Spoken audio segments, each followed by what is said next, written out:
On the program today, Nigerian Civil Aviation Authority denies authorizing hike in airfares. Experts canvass for frequent medical checkups for pilots. Plus, Delta to operate flights to Havana after 55 years break.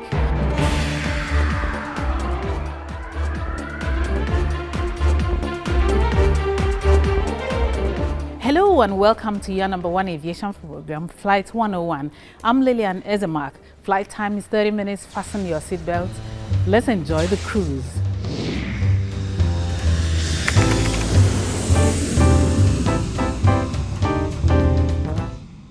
Nigerian Civil Aviation Authority has refuted a report that authorized domestic airlines to raise airfares to ensure safe and efficient services. The regulatory body says that raising of airfares has been liberalized since 2001. Spokesman Nigerian Civil Aviation Authority Sam Adurugboe says airline operators have the responsibility to raise or reduce airfares, but must notify the regulatory body of such an action. What the policy says that once you have an increase in your airfare, whether local or foreign, file a notice of a pending increase with NCAA. When you file the notice, file it only means we look at it holistically. If we feel there is no need for that increase you intend to, then of course we'll summon the team and look at it together. If you're able to justify it, then of course, because again, in flight operations, ICAO stipulate that you recover your costs. You don't render service and not recover costs and equally go ahead and make profit. So we look at the cost component. The business you are into is a business we have all it takes to monitor. We are oversight you because it's a business we know everything about it. So you are running your operation, 1 hour flight, what does it take? Which we have? Fueling, maintenance, insurance, and all the charges. Everything put together, then we have to come out, what does it come? What are you charging? What is coming into you? Is there any profit margin? And all this have to be determined. The regulatory body also analyzes the report to curb anti-competitive pricing and to ensure that fares are not too low as to impact on safety or inability to carry out maintenance on aircraft. The NCAA also intervenes if the fares are too high to avoid overpricing that will deny passengers access to air transportation. You want to find out, are you able to recover your costs and make profit and remain in business and not undercut on safety? That's what the policy says, which is a predatory practice, undercutting others, to prevent you as an operator undercutting others so that I can make more patronage and thereby jeopardize safety. So without that, we don't direct the airline, as the case may be, to increase fare or whatever. No. And the airline don't apply to us for approval to increase. They only file a notice with us. And if it's in order, go ahead. If it's not in order, if you cannot justify it, then we'll move into act and say, no, you can't go ahead on this. This is where we stand. That is the position of the law. On the other hand, Nigerian airlines are challenged by high operating costs and liquidity problems that are negatively impacting on aircraft maintenance, staff training, and payment for fuel. An airline operator disclosed that it is impossible to continue to charge low fares because of the increase in aviation fuel price. Aviation fuel accounts for 40% of the cost of operations of the airlines. Industry stakeholders have continued to call on the federal government to refine Jet A1 locally. This is expected to ensure a significant reduction in the operating cost of airlines. Lillian Ezemark, TVC News, Lagos. Experts have called on Nigerian Civil Aviation Authority to review medical and psychological checks for pilots regularly. This is due to cases of plane crashes that are blamed on human errors, particularly on medical and psychological issues among pilots. According to the International Civil Aviation Organization, ICAO, aviation alcohol and drug policies determined there are 3 levels: international, national, and by each airline or air force. The body also determines common international requirements to which all member states subscribe. ICAO licensing requirements for aircraft maintenance personnel, flight operations officers, as well as flight crew specify that a licensed applicant shall have no established history or clinical diagnosis of alcoholism or drug dependence.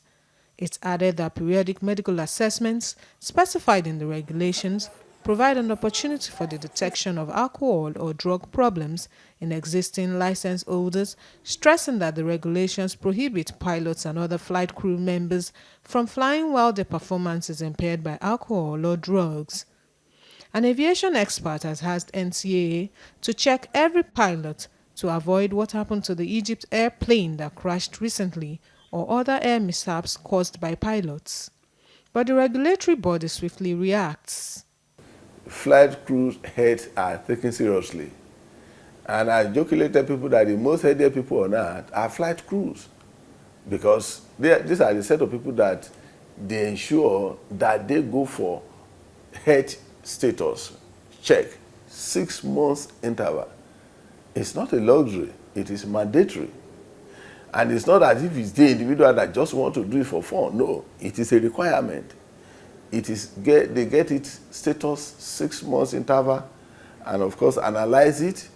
And if there are impairments, then of course they will take you out of the flight crew. The health issues that are discovered or that is ongoing, until it is managed and you are certified as okay to return to the cockpit, you cannot not be there again.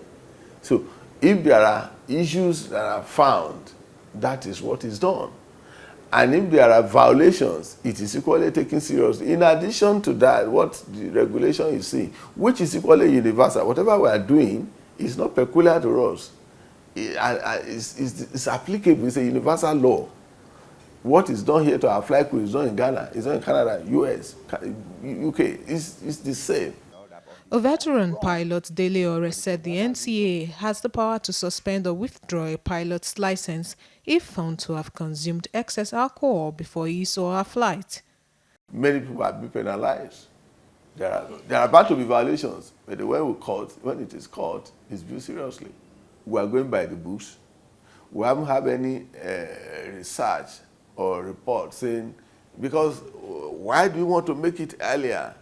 Because even the 6 months interval is rigorous. It's not done in a day.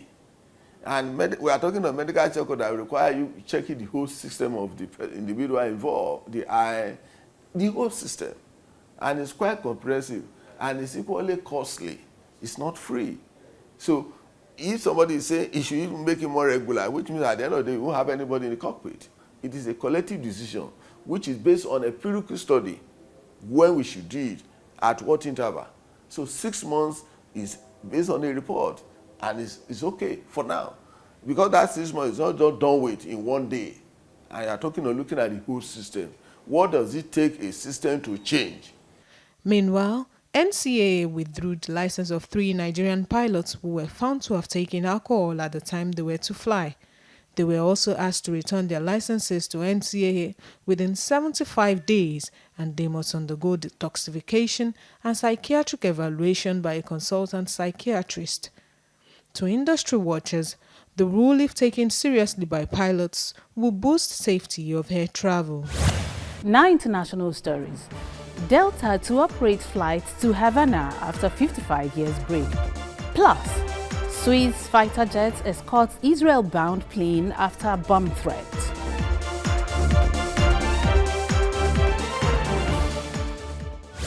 Following announcements by United States of America's Department of Transportation, Delta Airlines will begin operating daily non-stop scheduled service to Cuba for the first time in almost 55 years from New York, JFK, Atlanta, and Miami.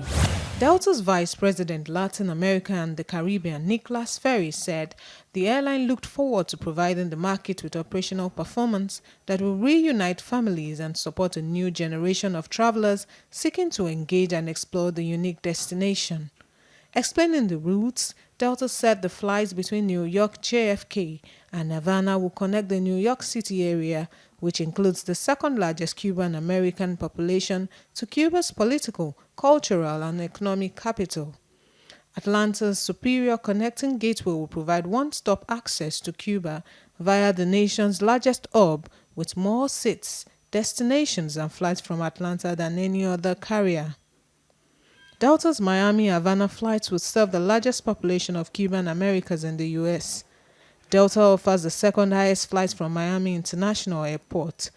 Political instability and profitability issues led Delta to suspend service on December 1st, 1961. An El Al flight bound for Israel from New York's JFK International Airport was escorted by Swiss military jets after bomb threat. 2 fighter jets were scrambled due to a bomb threat on a passenger plane bound for Israel. Switzerland's Air Force confirmed that the sonic boom heard was the result of a hot mission involving 2 of its FA-18s. It said in a statement the FA-18s escorted a foreign passenger plane through Swiss airspace but did not provide details on why. El Al Airlines confirmed that an anonymous message was received about a bomb on board its flight from New York to Tel Aviv, adding that the flight was continuing on to Israel as planned. An airport spokesman later confirmed the flight had landed safely at Tel Aviv's Ben Gurion Airport. The incident, an apparent hoax, comes amid heightened security at U.S. airports following the deadly attack on Istanbul's international airport. Here's a compilation of exciting air shows with incredible aerobatics. Ladies and gentlemen, flying Blue Angel number 1, the commanding officer in flight leader of the Blue Angels from Los Altos, California, Commander Ryan Bernacchi. Flying Blue Angel number 2, the right wingman from Honolulu, Hawaii, Lieutenant Matt Siderhow.